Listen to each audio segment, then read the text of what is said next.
Hello, my young audience out there who are aspiring for CAT or going to sit for their GDPI rounds. Today, for helping you out with this entire process of MBA, we have Lansu Kedia with us. He's going to talk about his experience of MBA till now, his preparatory tips and his observations during his preparation time for CAT and GDPR rounds with you guys. But before starting to know his tips and tips for you guys, I'd like to introduce him to you. So he is an IIT IIM. So he has completed his undergrad in B.Tech from IIT Delhi, I guess, right? And then he has done his now he's pursuing his MBA from IIM Lucknow. So and also in between he has been served for several companies as an intern. So we'll be coming on to that as well, like how he has managed his time in that way also. But moving ahead, Lazo, how it feels to be an IIT IIM, because like these both institutes have a tough admission process, or how you have aced through them, how has been your journey so far, how IIM Lucknow is treating you in your first year of MBA, like how has been your journey so far, like would you like to please share it with us? Yeah, so I think I am being an IIT and IIM have been the most beautiful mistakes of my life, which I think I'd cherish. Why mistake? Like people aspire to be one, and you think it's a mistake. Like even though it's beautiful, but why? See, when you aspire to have a great amount of knowledge, with knowledge comes responsibility.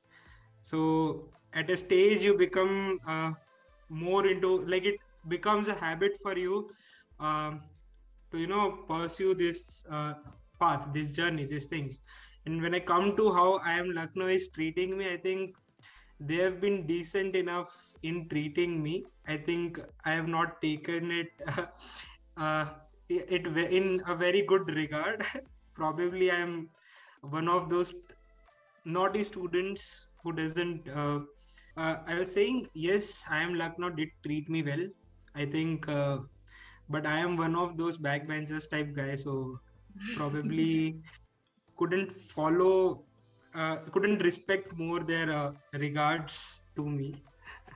Yeah. But then being a backbencher is a big experience. Like I am a person who is sometimes a backbencher and sometimes a friend.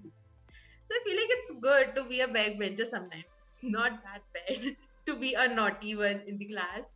That also brings a personality trait of you and also help you to grow that also. I believe being the backbencher is the best thing, because you can whatever you do, even if it goes wrong, you have a good reason that people have a good reason to disregard it. Yeah, actually, and okay, so it's been you have been a fresher only, you have certain experience of work with several internships that you had. So how it is, how does it feel to study with people who has a work ex now in MBA, studying with you on the same level, on the same page? So how does it feel, and what different do you find in them? What sort of learnings you get from those candidates in your college who has a work ex, and also how much what do you feel about your domain, because over there you feel to have that sort of nervousness. Oh shit, he has that work ex, so he has an upper hand than my profile when we are going to sit for place. So how you tackle that anxiety, I would say, or nervousness about your profile? So see, personally as a person, they are excellent guys. Like the guys with whom I have been are excellent people to be with, because they never let you feel that yes, they are having a sort of work experience that I probably don't have. Secondly, when it comes to considering about placements, so first thing, MBA is not only about placements, it's about developing yourself as a being, right? Secondly, if they have an edge at work experience column, you probably have an edge at something different. Let's say, because I was a fresher, I was just out of academics and again into academics, so I had an upper edge on academics portion. So it's about just uh, choosing the right column that you want to fit in, because companies don't look for work experience, they look for your skills individually, right? Each person is a different one in every aspect. So it's not much to worry about. See, we shouldn't ponder about things which are not in our control.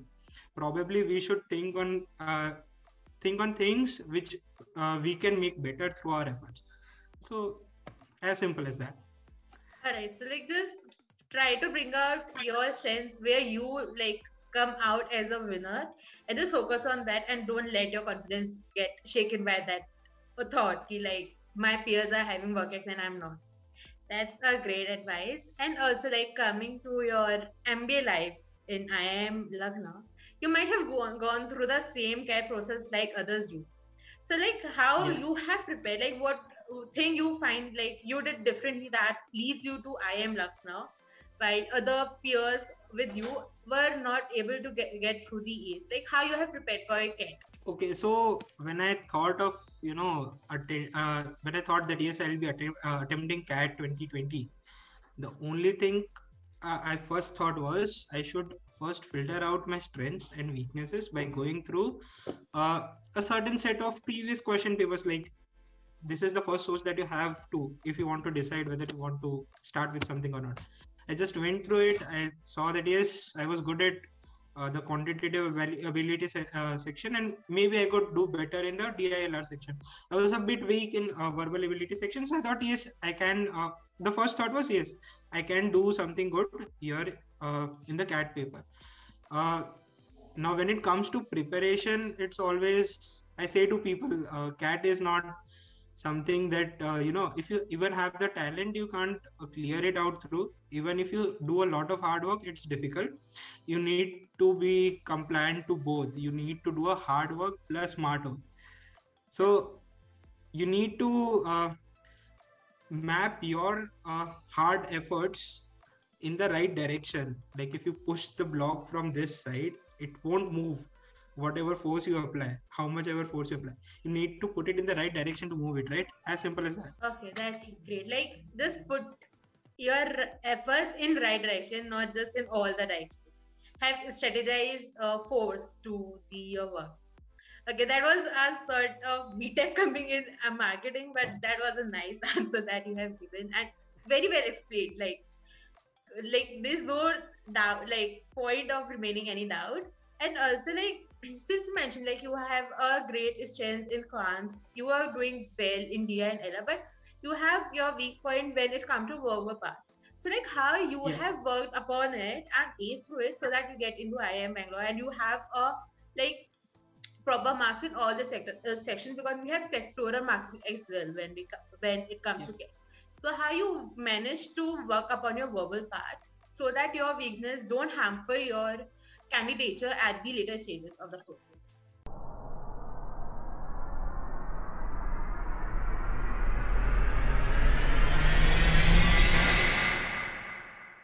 Okay, so to the young audience out there, I'd say one thing, that yes, the first most important crucial thing is that you get a realization that yes, you are weak at something. Like, I got a realization that yes, I'm weak at verbal ability and I need to work out. So how did I go about it? I just started with some basic, vocabulary building exercises. I went through some books, the most famous one being Word Power Made Easy. Then the second step was, what I understood was it's not important to, like in the verbal ability section, it's not important to just read the paragraph. It's important to make opinions out of it. So I went up to reading newspapers where critics gave their reviews on articles on maybe recent happenings on current affairs. So that was my second step. And I am a kind of person who doesn't like to read much. So I switched, not switched, but also had in mind, had together podcast. I used to hear podcasts to, just build my vocabulary from there. And so that I could just easily comprehend things, I could easily make out on things, paragraphs. And yes, I would suggest that yes, while reading a paragraph, the best part would be to summarize each paragraph after you read it. And after you write summaries for each paragraph, you just connect the the dots between the paragraphs. There you'll realize whether you understood each paragraph correctly or not, and this will probably help you improve. Like there are various other sources I used. It was document. I saw documentaries. I saw articles. I saw journals. I read novels. But yes, the crux remain the same. You need to. Okay, so like that's great. Like first of all, you have to get the realization that you are lacking in some.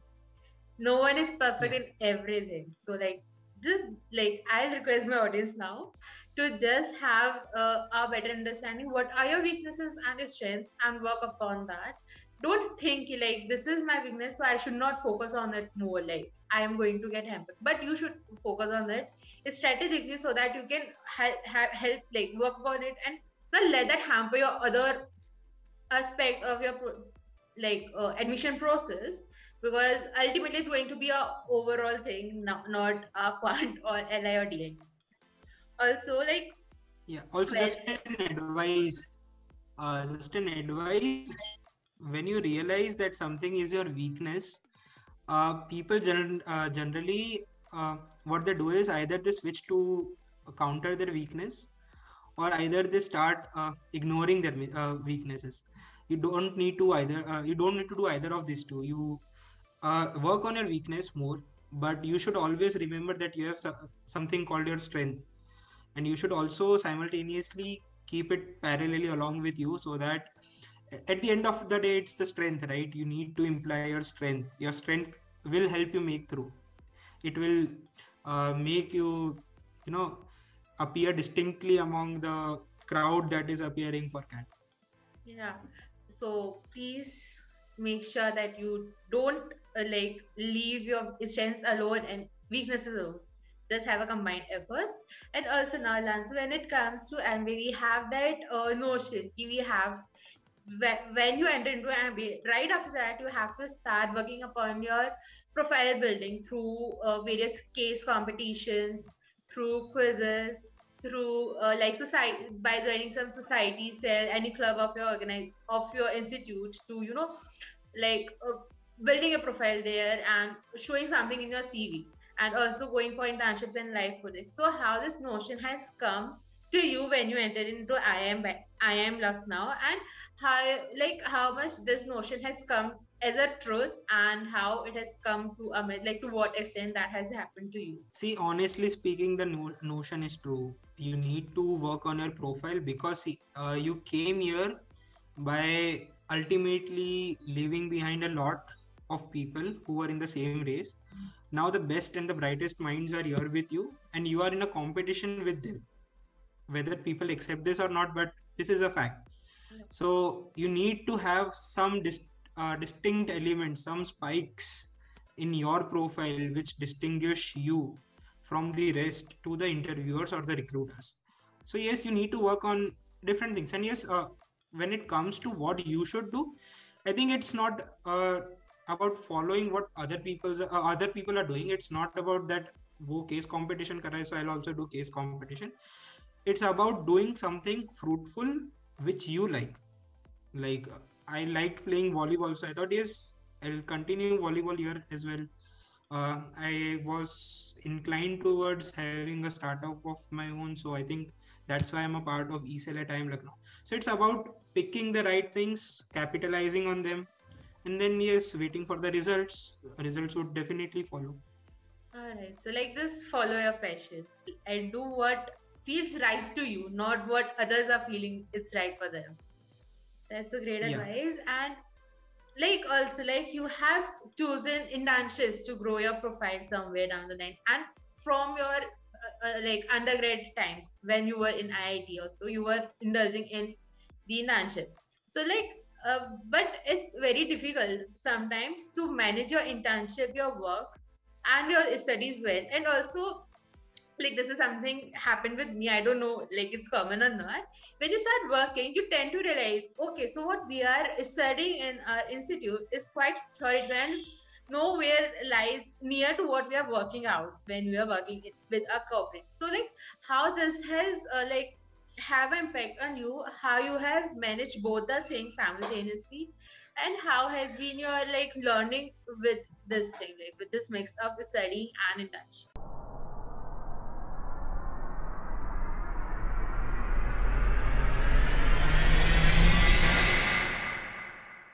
See, there are two things. One, you are pursuing an internship just to get an exposure to the different industry.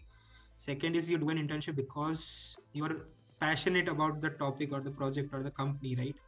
So when it's the first case, you will definitely feel somewhere in between that yes, you should quit this and at least focus on one thing better.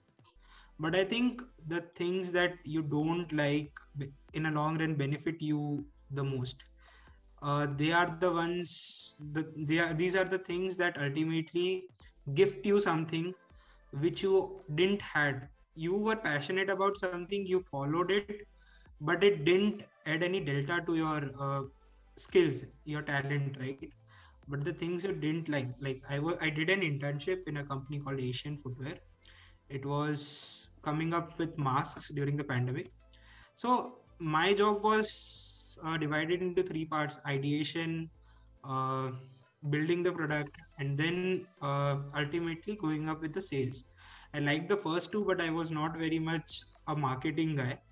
But I think doing the sales, uh, gave me a realization that yes, I can be good with people as well. I can be good at convincing as well.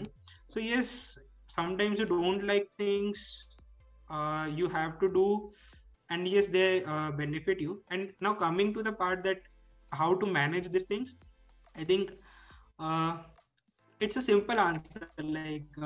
If you know separate, you just whenever I go to bed at night, I just count what all things uh, I did during the day, and then I realized yes, there was much of time that I could have utilized for something fruitful, but probably I left out.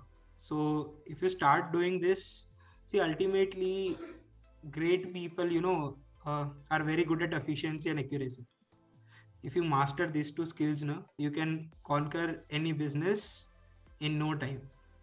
So if you just start managing your time in a sense that yes, I'd give this much time to this skill, this much time to passion, this much time for leisure, this much time for rest, then I think things will automatically start working out. Yes, there will be clashes, you'll have to you'll have setbacks during the journey as well, but if you are determined, I think things will work out well. Okay, so It's that's about just doing the right thing during the right time. yeah. So like think about like what are the things important to you, what are the right things for you, and what is the right time to do that. And also like okay, so this is a time where you were sitting for your GD rounds with IIMs and other top B schools. So how you have prepared for this round? What were the topics that you were preparing yourself with? Because there is this notion like should we like when we are sitting for MBA GD rounds, should we get inclined towards more onto the subjective GD topics or abstract GD topics? What sort of approach should we like use? So how you prepared during that, and what approach did you like find for yourself, like this is the approach I should be using in my GD round, in my GD round hall, and this is I guess can help me to ace this round to go further in the process. What advice you would like to give to our audience in that? So I'll again break this into two parts. Okay. So Okay. first, I think, firstly, I thought of a different approach to follow. Then I gave my IIM Ahmedabad interview, and realized that yes, my approach was a very vague one, not a good one to follow after screwing up the interview. So I changed my approach thereafter because it's my profile here. I'll be acing on it any day, but such perception is not good in life. This is a sign of overconfidence. So I am Ahmedabad interview for me was sort of a mock interview, which gave me a good slap on my face that yes, I should start preparing well. Post that what I focused more on was, see, an interview is of 20 minutes. You have 20 minutes to impress the interviewer, right? Now, try it in that 20-minute span. About 15 minutes is around what you have done in life as a person and why you deserve to be a part of this premier institute. So after IIM Ahmedabad interview, I started focusing more on my own profile. I started countering my profile questions like, yes, if I want to do an MBA, why should I do an MBA first of all? Why not this? Why not uh, starting up an own business rather pursuing an MBA? Why not joining the family business? Why not doing this job? Why not doing this? What can I get a like? Why not an MBA after getting a work experience? So yes, you need to ask questions to yourself by being rational, not by being biased. So I think uh, answering questions from your profile, if you master that, 80% of your interview is done.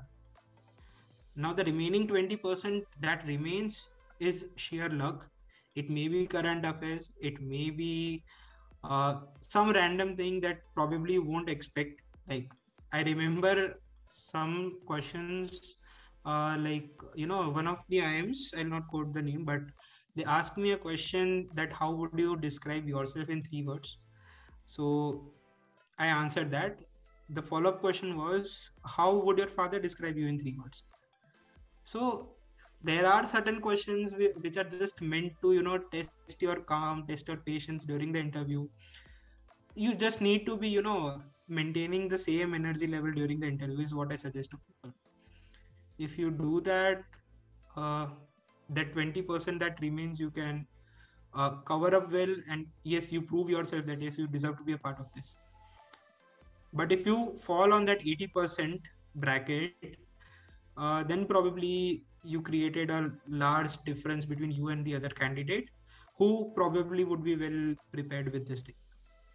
Okay, so that's great. So, like, I hope our audience will start working on this, asking themselves these fundamental questions to themselves, like why they actually want to do MBA, why they are not going for the other opportunities that they are having like in their hands, and also like okay, so yeah, you have been a fresher, you have been into your undergrad, you also had this option of going to have your own startup, join your family business as you have just said, or join a company through the placement drives that we have in our undergrad colleges as well. So, like, what were the deciding factors for you to pursue CAT rather than going for your placement and job, like for having a work?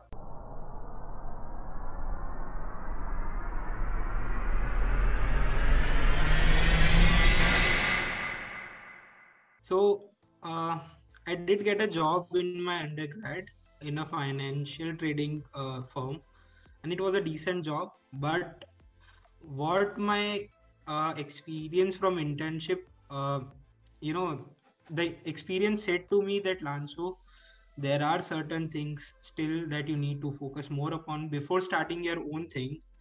You still lack many skills which probably would eat you up in a long run if you want to make something successful. So you should more focus on the things that you don't have, because even if you lack in 1 out of 100 skills, this will at some point of time hamper you along the long run, because you shouldn't have a weakness while you are starting a company of your own. You need to have all ins and outs, you need to manage everything, right? You can't have an excuse at that point of time. So it's better to, analyze this at the very early stage, and then get into that race, that trend. So yes, self-analyzing is important. So uh, yeah. Okay, that's great. Like self-analyzing yourself, knowing like, okay, so this is the thing I want, and this like placements are going to help me with that. My MBA is going to help me with that, or any other competitive course or professional program is going to help me with that, and choose accordingly. That's a great advice and approach to it. And also, like now you have been into MBA, and during MBA, there are certain skills that every person looks out. to inculcate in them. So what are those skills that you think are the must have when you are going to enter into your MBA phase, or you're preparing for KIT? There's like, what are the must have skills? Like, you must have these skills if you have to come out as a shining star of the process. So what are these some skills that you would like to suggest to look out for? I would say two important skills. One, your soft skills or the communication skills that we talk about. Second is your networking skills. See, I say this because there would be many people, like, I may be good at sports, you may be good at cultural activities, right? I may be good at handling people, you may be good at maybe handling the operations part. So everyone has something or the other in themselves, but the difficulty arises in expressing out. So if you're not good at presenting your idea, you're not good at presenting your approach, your way of working to the other people, you probably would not end up in a very good situation. So you need to have a good communication skills, not also good, I'd say decent communication skills for an MBA and post MBA as well. Second, I say networking, because though you have good skills, good communication skills, let's say, you need to have someone whom you are going to address, right? You need to have someone who would help you out.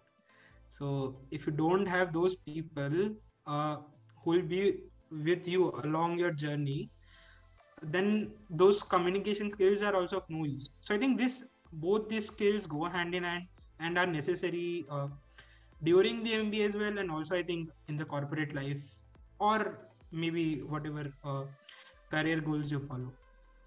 Even I was about to say, like, these are two things that one must have. If if I have networking skills but I can't communicate well, it is of no use for me. And so is if I have communication skills but I'm not good at networking with people. So to whom I will communicate, to whom I will use that skill set. So that I was also going to say the same thing that you said. And also, like, now, okay, so like when we appear for KIT, we have that option while registering to opt out for the colleges we admire to go in. And since you all know, there's a huge this red race, horse race, whatever you want to call it, everyone want to go into the IIMs, and that to ABC. So how, like, and we tend to forget we should have a second option too, because not everyone can get into an IIM. So like, how you have prepared, how you have decided for your second option. If not IIM, so what? Like, there are many people who just chose for IIMs, couldn't get into it, but they have that schools that they can go to the other top B schools, but they didn't have that second option with them. They haven't opted out for that. So what advice would you like to give, how you had planned at your times? And in this case, they go for a gap year. So how they should, like, to the candidates who have went to a gap year this year, how they should prepare for their upcoming CAT in 2022, so that they can use this gap year that they get due to this lack of second option they have. So how they can tap upon it and change it to their benefit.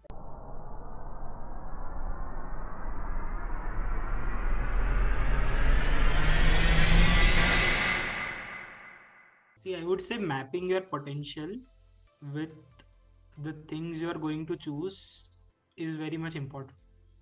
So you should know exactly and rationally how much you can leverage with your choices. So I was very clear that if I don't get into the top 5 IIMs, probably I'll be giving CAT next year because I had a job in hand. This may or may not be the case with most of the people, or maybe a majority.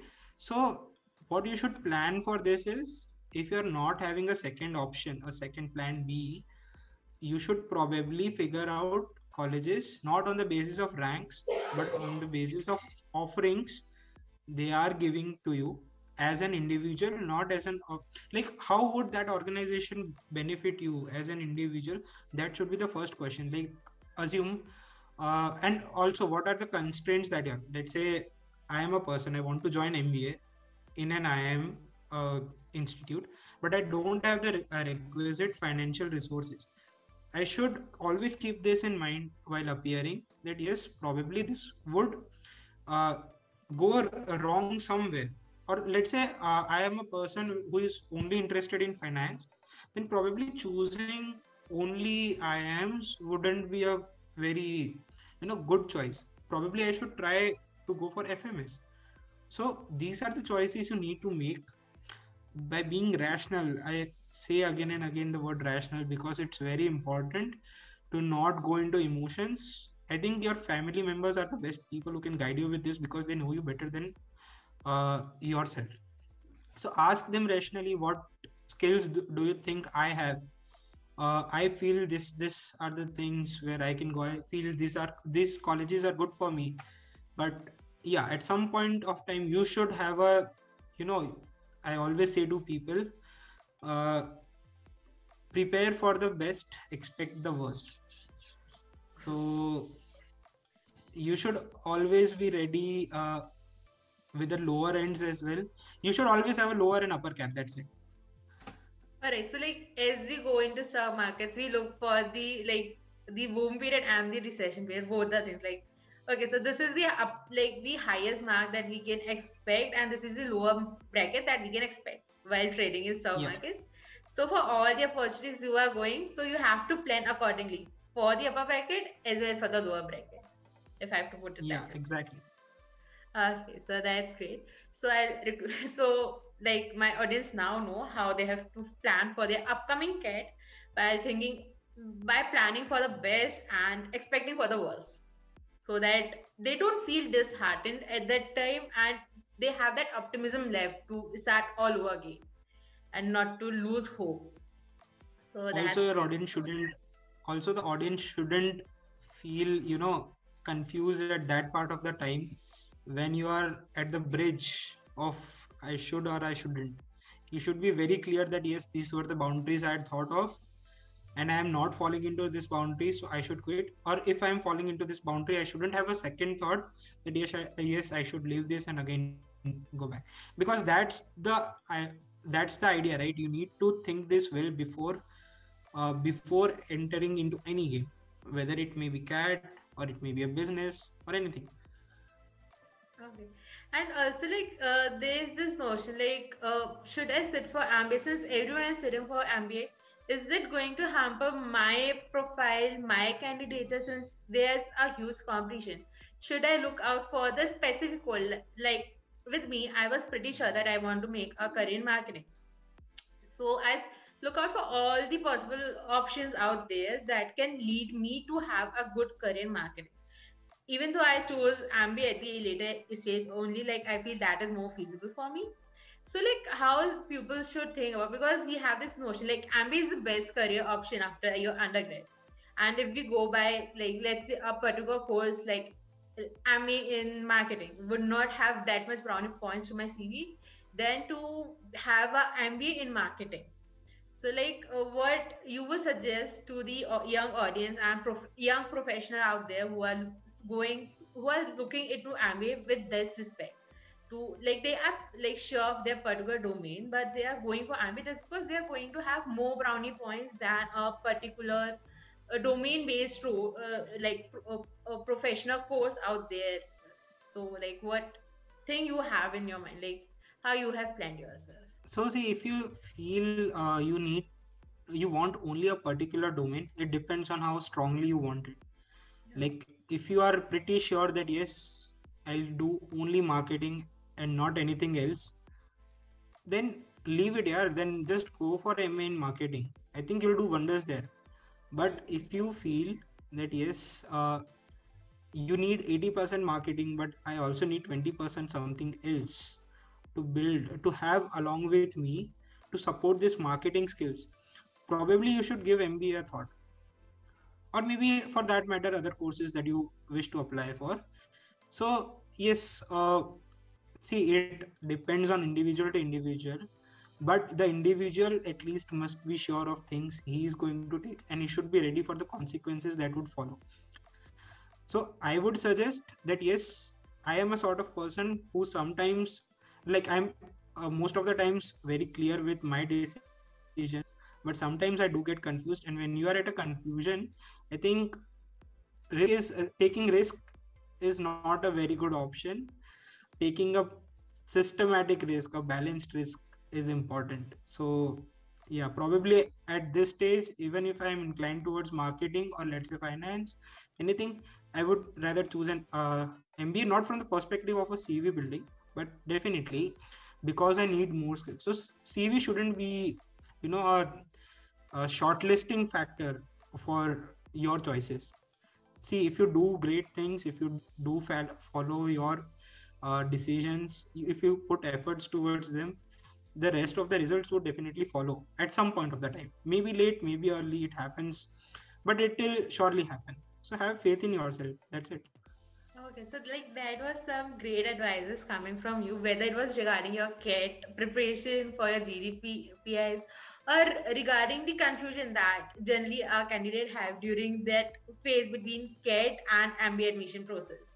So that was great insights coming from you. And also like if I have to ask from the like being a audience itself, what are the final tips or suggestions would you like to give us so that we start preparing for CAT and we make a certain timeline so that we know okay, this is thing, so we have this clarity, like okay, till now we should have completed our preparation, now we have to start with the mocks and we should like what is the save scores we should plan for, how we should go about it. So what are your like tips and tricks and suggestions to the CAT aspirants that you also give to you like yourself, you have given to yourself, you tend to give to the aspirants who connect with you, who network with you on LinkedIn or other social media platforms?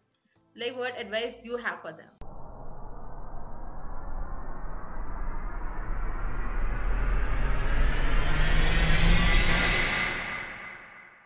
First step, you should always uh, think how badly I can go for CAT, how badly I want it. Okay.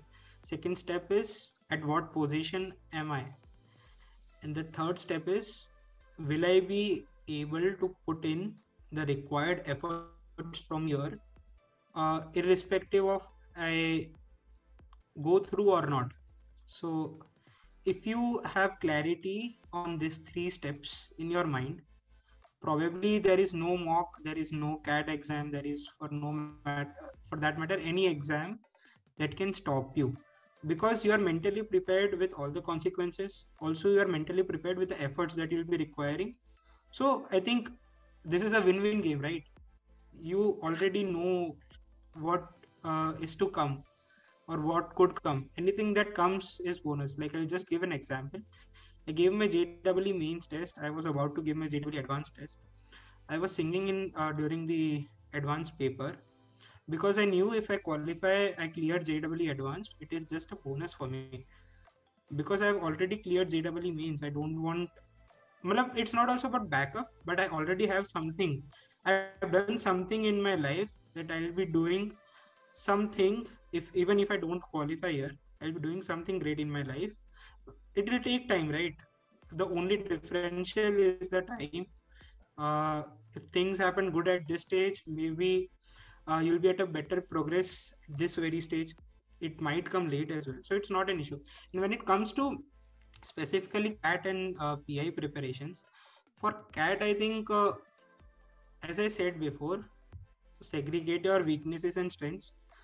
Start giving them weightages on how much you should prepare for your strengths and weaknesses during a day, and how much efforts in all you'd require to complete the course, right? And revisions. So it's important to have a back timeline ready, that yes, 30 days required for this thing revision. I have 10 courses to cover. Each course will take 3 days. 3 days I'll give 8 hours a day or 10 hours a day maybe. So out of the 8 hours, I'll give 5 to weakness, 3 to strength. This way you start back mapping and you should be ready. So this will give you an idea of how much efforts you have to put in, more than you expected or less than you thought. When it comes to PIs, I would say, see, PIs are not a one day thing or a 1 month thing. It's about what you have done in your life, right? So it's just about presenting it well to the interviewer so that he actually feels you have done something great in your life. The rest of the portion, I generally don't consider the current affairs and things, because that is something of a, like, you can't predict those questions. You can just prepare for them, and I think that will definitely come out if you start reading newspapers from this early time. Only newspapers are enough, if even if you're preparing for CAT currently and not the PIs specifically. I think just going by the newspapers is enough. When it comes to mock PIs, you should be more observant on what is happening around you, what is happening in the surroundings. So I think that is the only advice, sir. Just keep on building on where you feel you need it, and always be ready to build. Don't just get back considering the fact that what if it doesn't go well. It will go well, just believe in it, and it will happen. If not, you'll at least uh, you'll be better off at some place where you'll be actually going, right? So it will definitely help. You never fail, you always learn. Yeah, that's like great. Like, don't think about the what would happen. Just go by the process. Do your best. Like, best will come to you if you do your best. So that's a great advice. Like, okay, like I could also have done this way when I was sitting for my cat, but okay. Now onwards, I'll focus on this part as well. So that was nice having you, Lansu, over here on our platform today to have such a great insights from you, have such a good like knowledge coming from you. Like because even though I have like conducted few podcasts and I have talked, like I have also networked with various cat like MBA students back at my time. I never get such advice, to be honest. Like it was a bit different, like having a like everyone was like, okay, you should focus on this, you should do this way, that way, but no one tells you like things can go wrong as well. You have to be prepared for that as well. So that was great coming from you. I hope our audience has found this very insightful, very helpful, and I hope they have like they will be able to make a clear distinction, like whether they have to go for CAT and GDPI and how they have to go for which institutions they have to sit now. So that was nice. Thank you so much for helping our audience with your great insights from your experience. The pleasure is all mine. See, I would also like to thank Grow Junction to giving me for giving me this platform, so that I could interact with more people. I generally reach out to people who connect with me on social media platforms, but I think you guys are doing a great job giving a vast knowledge, a diverse knowledge coming from diverse people to your audiences. And yes, probably this should help out the audience who would be listening in some way or the other in their Yeah, life. that's the idea of Grow Junction as well. And thank you so much for like having your time out from your ambitious schedule for our audience. No, it's totally fine. Thanks a lot. Thank you so much. That was great.